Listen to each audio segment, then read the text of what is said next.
So we're getting this feeling of uncertainty from our clients around the world. This feeling of glad to be alive because this COVID period has been better than people would have expected. This period whereby if the leadership of the firm said, we want you to go out and paint your front doors red, the partners would be painting their front doors red. But the reality is we don't know what happens next. And my personal frustration has been, we're with a different firm every week. We're coordinating these strategy sessions whereby partners can say, what are the opportunities we see for our firms going forward for growth, and what are the challenges? We talk about practice areas, we talk about the particular services that clients require, and we end up with a list of where should we be focusing our time in terms of which specific clients, who needs to go and see who, and what conversations should they be having. In the last 45 minutes of every strategy day we have, we say, actually, what's going to help us achieve this, and what's going to hold us back from this? And there's always this horrible moment of understanding amongst the partners when, actually, based on our remuneration model, based on our own needs as partners developing our client relationships, we don't have the incentives in place to make this happen. So what is the challenge around actually getting this done? Is it about incentives? Is it about financial reward? And is it not horribly painful for all of us to go through this process of focus and planning only to be broken on the fact that we don't have a remuneration model in place to make this happen? I think firms have got to build remuneration models that are at their root have something about clients in it other than how many hours you have billed them in that year. You know, it's not good enough. It's got to be around how many people have you met, how many attempts have you had to sell the firm, you know, which practice groups have you brought into this client relationship. There've got to be some different metrics at different levels, you know, which are given different sort of KPIs around them, that are appropriate for the firms in question. And there's got to be a bit of groupthink in there. You know, you've got to put the firm before personal. That's the way it's got to work. But you've got to involve your clients in this. We can't all sit there planning what we're going to tell clients without actually asking them if that's what they want. And this is, to me, this is the place where firms really fall down, and where they could really win some brownie points is actually say, have the confidence to go out to your top clients and say, we're looking at the way we deliver, we're looking at how we package our services, we're looking at how we reward our lawyers for doing what they need to do. Can you help us make this more appropriate? It's a very difficult question because you don't want to think that we'll respond only to reward and remuneration only. And that the only reason why we could do the right thing is if you pay me money. And we've seen lots of backlashes with origination, for instance. The only firms that they've turned this around is if the values and the leadership focus very strongly on creating teams focusing on clients. So this is my 30th year working with law firms, and the starting point 30 years ago was, do we have plans around clients? And I used to say to groups of partners, do you have a plan? Back then, about half of the hands would go up. The next question is, are you actually implementing what's in the plan? And every hand would go down. My life as a consultant started helping firms understand strategy. We developed these wonderfully sophisticated strategies that would then get forgotten and that would then fail. So now I realize on reflection that when I went into an organization that was called a firm, we weren't dealing with firms, we were starting in the wrong place. The question is, what do you as an individual partner want to do in your career? Where are you taking it? And as a result, what do you expect from your colleagues? So understanding and defining that the individual partner goal, the expectation of a group, and then finding some accountability around that. So a lot of the current work we're doing at the moment is going in and doing goal setting with partners. What are the opportunities you see? And then escalating that up to the practice level and the firm level to see how individual partners can do that. Now, this must be taken in the context of the founder to firm that we're working on, And to what extent with the current difficult market conditions, is it still viable for a firm to be a group of individuals? Is a challenge, because when we look at the numbers and the financial performance of firms, we see those small firms that are exceedingly profitable and successful run their individual practices. You then see the investment in the infrastructure as firms grow and the profitability going down. And it's only when you see the economies of scale and size do the firms hit that sweet spot of profitability again.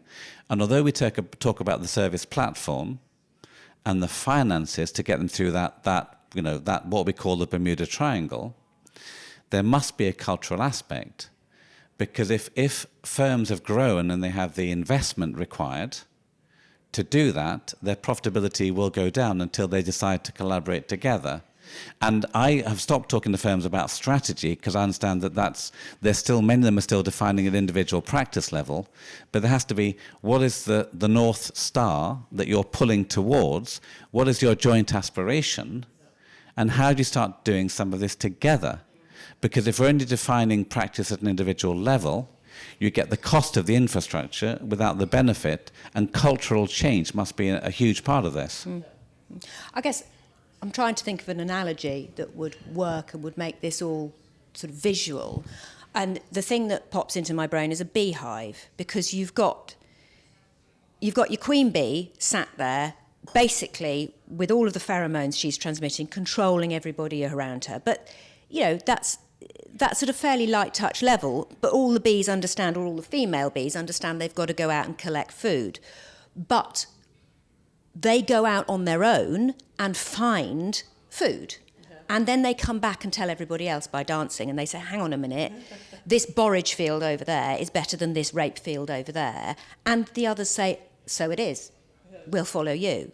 And then they come back, and the hive becomes more successful. It's bigger. They have more food. The queen lays more eggs.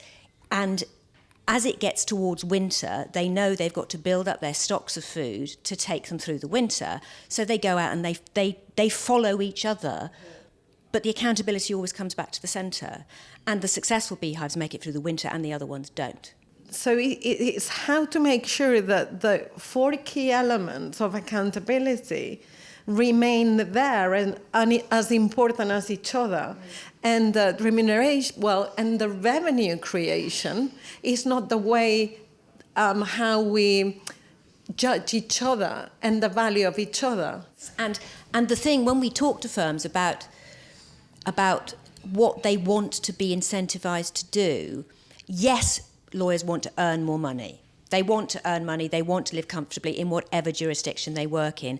But actually, they want to be doing interesting work. And that's the really, really important thing that firms, wherever in the world you're talking to them, say. You can only mostly do the work, the most interesting work, if you do it in teams, because it's never a one-shot wonder. So you've got to start incentivizing teams rather than incentivizing individuals. And incentivizing build hours is about the individual, not about the team.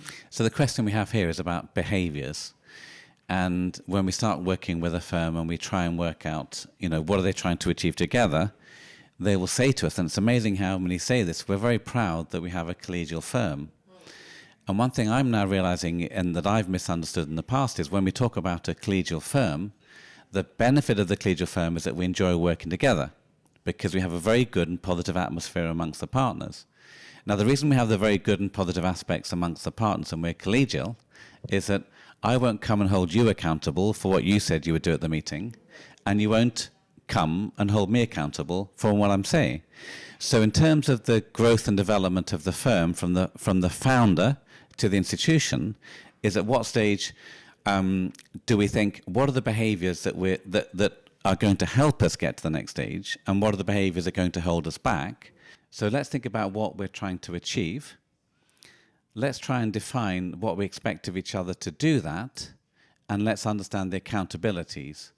So the benefit of the firms we work with that still have the founder in the building, you have this person who's often has a huge legitimacy. They're natural born leaders, otherwise they wouldn't have been successful. But then as we transition, what will happen in that next stage? Because the founders of the firm either recruit people that like to be led, or don't allow some of these people to develop as leaders? And how do you avoid the vacuum as you transition? And how do you find out from your next group of people who are our leaders? What do we expect for them? And how do we empower them? And how do we let them get on with it? And how do we overcome this feeling that we like to be collegial when some aspects of that collegiality are actually quite toxic and will hold us back from doing what we know we need to do? So then we think, okay, how can we move then into the client-centric when amongst ourselves we're only separate items, which we're not even looking forward to working together? So this is a frustration of the partner in a firm that Moray Cruz and I spoke to this week, who said, a client has come to us and they have a whole new opportunity for working across jurisdictions in new practice areas.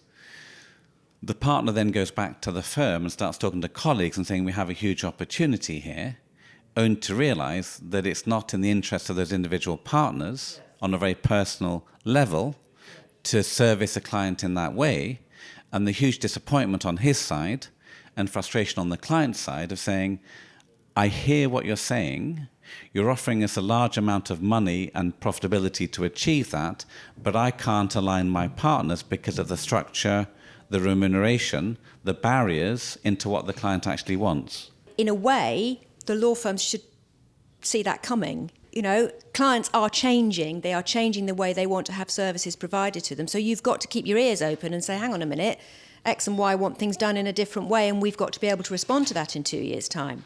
But there's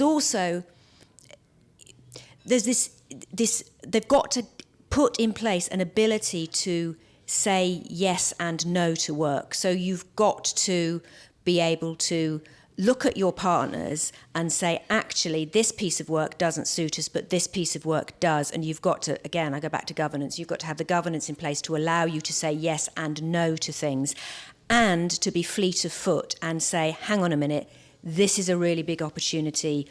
We have got to make ourselves be able to respond to this. How can we do it? And how can we go back to the client and say, okay, we're trying. At the moment, we can't do this, but we will get there in 2 years' time. How can we work together over those 2 years to make this happen? I mean, I think that then going back to the requirement of clients, so it gets into a point that we might actually start questioning whether partnership is the right model in order to serve big global clients. And it's not only the limitation of partner interest in one jurisdiction, but clients are global and they require different type of services that unless you reconsider your internal business model, you might not be able to serve to clients that could actually offer millions of legal fees. So we're seeing this coming in. We're seeing the new models introducing into the legal market and offering possibilities that traditional law firms might not be able to offer. I think in the growth of law firms, and going back to the very beginning, in many cases, your own jurisdiction is too limited to just grow at the percentages that you want to grow. So you either expand internationally or you get more international referrals. But if you don't adapt to these global businesses that are investing in your jurisdiction, offering them what they require in the way that they require, you won't be eligible. So you will not grow as much as you could. In a partnership, and in any professional services structure, the individuals are really important because it's the contents of their brains that is the meat and drink of what the firm does. So you have got to reward people at the individual levels, but the controlled pull has got to be upwards. So the partners create their individual business plans to work within that firm. That feeds up into the group plans, and that feeds up into the firm-wide plan. And the transparency is there at all levels, so everybody understands what they're contributing, when they're contributing it, and when they are going to be judged on it, and how they're going to be judged on it.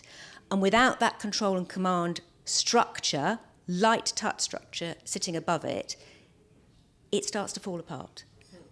And then if it's light touch, it's fleet of foot. So if a client comes in and says, I want something different, you can do it. And the reality is, the partners are so busy, they don't get a chance to sit around the table and say, what does good look like? What are we trying to achieve here? Is it about the profitability? Is it about size? Is it about clients? And if we understand what we're trying to achieve as a group, what brought us into this firm, what are we willing as individuals to say that we will do to help each other to achieve that? Watch the full conversation in detail at Lexington Consultants website and follow us for more insights.